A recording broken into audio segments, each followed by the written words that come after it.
Kimia hijau adalah kimia yang mengajarkan desain produk dan proses kimia untuk mengurangi atau menghilangkan penggunaan dan pembentukan senyawa-senyawa berbahaya. Manfaat kimia hijau adalah mengusahakan proses-proses kimia yang lebih ekonomis karena biaya produksi dan regulasi yang lebih rendah, efisiensi dalam penggunaan energi, pengurangan limbah produksi, pengurangan kecelakaan, produk yang lebih aman, tempat kerja dan komunitas yang lebih sehat, perlindungan terhadap kesehatan. Pertama, mencegah limbah. Seperti pepatah mencegah lebih baik daripada mengobati, prinsip ini menekankan perencanaan yang matang guna mencegah terbentuknya limbah beracun. Sebelum mulai produksi, pencegahan terbentuknya limbah beracun akan lebih baik daripada menangani dan membersihkannya. Kedua, memaksimalkan nilai ekonomi suatu atom. Prinsip ini mendorong efisiensi penggunaan atom dalam menggabungkan bahan-bahan kimia dalam proses sintesis. Tujuannya adalah mengurangi limbah hingga level molekul dengan memaksimalkan jumlah atom dari semua reaksi dalam proses produksi.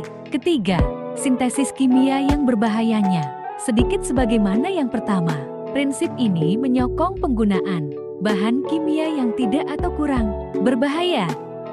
Sejak awal produksi, diharapkan sintesis bahan kimia tidak berbahaya bagi kesehatan manusia dan lingkungan. Keempat, mendesain proses yang melibatkan bahan kimia aman. Tidak semua bahan kimia aman bisa digunakan untuk berbagai produk dan tujuannya. Oleh karena itu, jika suatu produk memang perlu menggunakan bahan yang memiliki sifat beracun, diharapkan bisa dikurangi selagi tetap menjaga keefisienannya.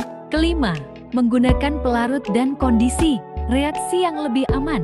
Selain bahan-bahan dasar dan bahan-bahan pendukung, zat kimia, pelarut yang digunakan juga harus aman dan tidak berbahaya. Hal ini agar proses produksi tidak menghasilkan banyak limbah berbahaya. Keenam, mendesain efisiensi energi.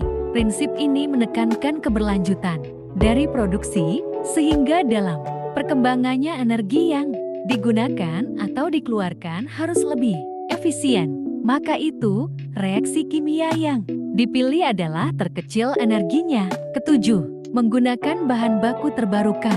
Prinsip ini menekankan penggunaan bahan dasar yang sifatnya tidak susah diproduksi atau dicari atau langka.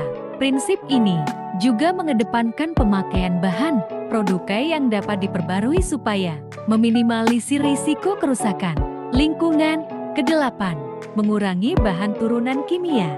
Prinsip ini berkaitan lagi dengan efisiensi penggunaan energi, bahan dasar, maupun bahan-bahan kimia pendukung dalam produksi.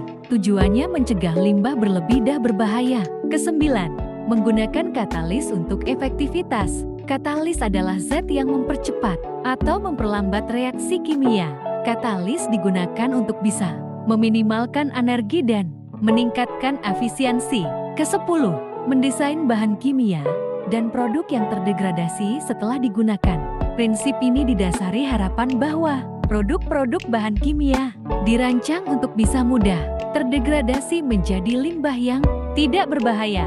Dengan begitu, limbah mudah terurai secara alami. Kesebelas, menganalisis secara langsung untuk mencegah polusi. Prinsip ini menegaskan pentingnya analisis mengenai dampak lingkungan AMDAL yang dilakukan secara langsung dan komprehensif.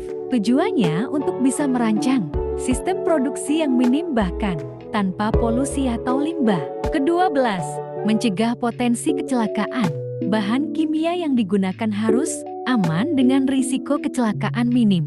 Jadi, selain harus aman dari dampaknya ke lingkungan, bahan kimia yang pilih juga tidak memiliki risiko kecelakaan besar saat digunakan dalam produksi.